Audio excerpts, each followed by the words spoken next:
Thank you, Mr. Speaker. We're living in a time of great political difficulty. That's not a secret to anyone. But just moments ago, the House of Representatives did something essential. We came together in not a bipartisan fashion, but in a transpartisan fashion, rising above the petty difficulties that we seemingly cannot ever resolve, and spoke to the heart of something that's essential for all of humanity. We declared together what is happening in the Middle East to Christians and Yazidis and others to be genocide.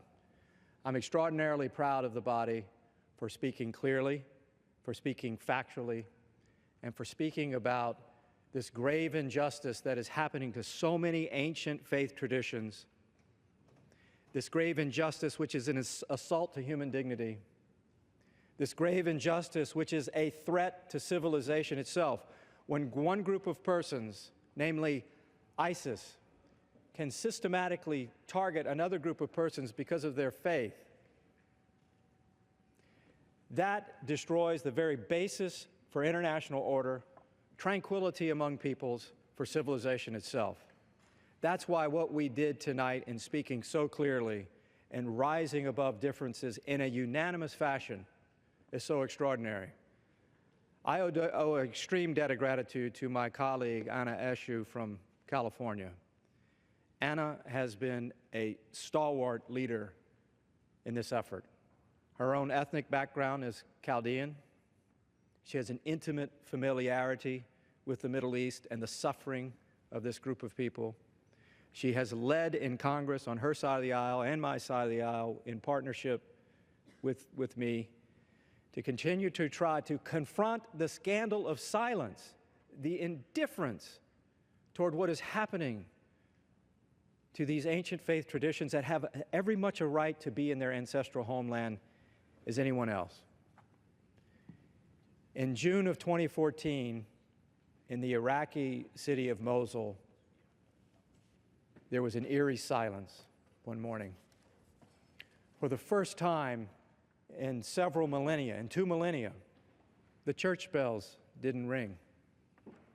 Mosul is one of those diverse cities in the Middle East that had a rich tapestry, a vibrancy of various faith traditions, Christians, Yazidis, Muslims, differences of religious perspective, sometimes tensions, but found a way to continue to contribute in interdependency toward the well-being of that community.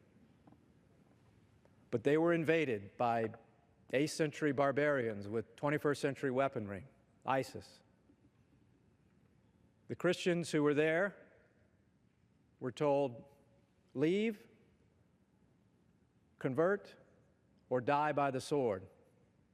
Many fled with just what was on their back. The remaining Christians in their homes had this painted on their door. This is the Arabic symbol for the letter N. It's pronounced Noon. It stands for Nazarene, which is a derogatory term used by some in the Middle East to describe the Christians. This was painted on their door as a sign that it was time for them to go or they would die. Except it wasn't painted in nice gold like this. It was painted in red, blood red. Now, we have so many tragedies and difficulties facing humanity. We can sometimes become numb because it's overwhelming to the violence that's happening in so many places in the world. But when you have one group of people who has extreme disregard for that sacred space of humanity, for that sacred space of conscience and individual rights that are expressed in religious freedom, you not only have a threat to a group of people far away, but you have a threat to the underpinnings of civilization itself. I happened to be in the room when Pope Francis was given a small Christian cross, a crucifix. This cross had belonged to a young Syrian man, and he had been captured by the jihadists. And he was told, convert or die. So he chose. He chose his ancient faith tradition. He chose Christ, and he was beheaded. His mother somehow was able to recover his body and this cross and bury him. And she fled and came to Austria, and through this means, this small cross came into the possession of the Holy Father. This is not an isolated story. It has happened over and over and over again, as persons who were denied their life or denied the very conditions for life, and they had to flee. This is called genocide. The International Association of Genocide Scholars, the prestigious academic body, has labeled this genocide. Genocide Watch has called this genocide. The Yazidi international community has labeled this a genocide. Pope Francis has said so. Presidential candidates on both sides of the aisle have said so. And now the House of Representatives has declared it so as well. I live in Lincoln, Nebraska, and I am privileged to represent the largest Yazidi community in America. And it's not a community that I've gotten to know just recently because of all of the difficulties that they've had. We've worked with them for many, many years, and many of these Yazidi families were translators for the United States Army during the height of the Iraq War. And because of that, this body, by law, we gave them special citizenship options to live here in America, and many settled in Lincoln, Nebraska. About a year and a half ago, a number of young men in the Yazidi community came to see me. They were on the verge of tears. They spoke passionately, even angrily, and I don't blame them for being angry. Congressman, do something. Our mothers, our sisters, our family, they're trapped in Sinjar, and ISIS is coming for them. We don't have the capacity to stop them. Help us. You're the only ones who can. Help us. Please do something. There is no more time. The Yazidi community also took its case to Washington. Around the same time, a resolution that was led by my good friend Congressman Vargas, who will speak momentarily, and passed by us in the House of Representatives, which called for international humanitarian assistance in northern Iraq for the besieged peoples, laid some of the groundwork, which was a very prudential decision, and I commend President Obama for it, to stopping what was certain to be a slaughter on Mount Sinjar, saving the remnant of the Yazidi people who were still there. And so today, we as a body are calling upon the international community, as well as the fullness of our own government, to act, to call this genocide.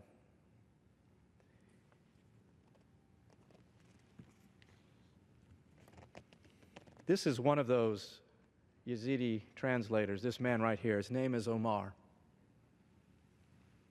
Again, he gained his citizenship because he was so sacrificially helpful to us during the height of the Iraq War. He's lost 36 family members of the Yazidi community to the violence. He recently went back to the liberated areas of Sinjar, and he saw the bombed remains of the ancient Christian church here, and took it upon himself, a Yazidi man that does not share the Christian tradition, and took it upon himself to put a makeshift cross over the site where the Christians previously lived.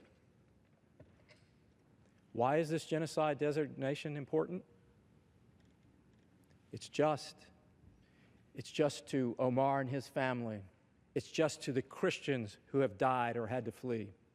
It is just to the other peoples who are under severe persecution. And by the way, I should note that the people who have been killed the most by ISIL are innocent Muslims.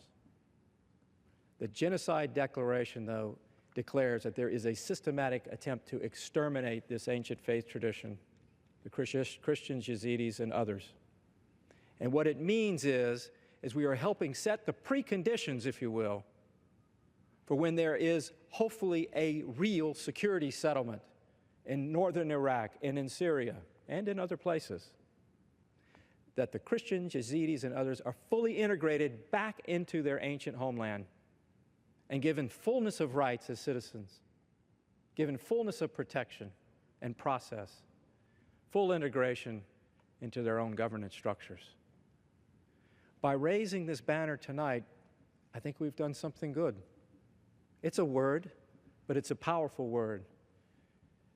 In 2004, Colin Powell, the then Secretary of State, came to the Senate Foreign Relations Committee, and he declared there what was happening in Darfur to be a genocide.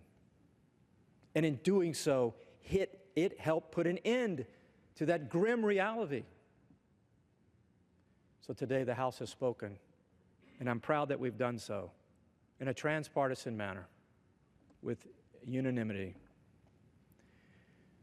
What I hope this does is, again, elevate international consciousness, calling upon the responsible communities of the world to seek out constructive, creative ways to help stop the violence, to help stop the persecution, to push for the right type of security arrangements that will restore what was once the rich tapestry of diversity of perspectives and beliefs in the Middle East.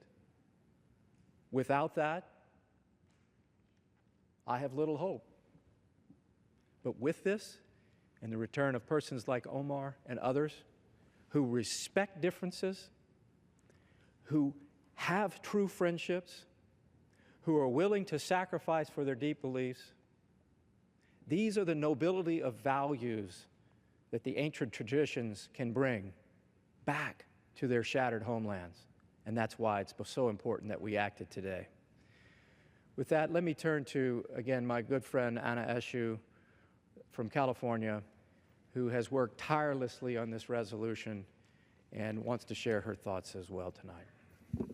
I thank my friend and the gentleman from Nebraska.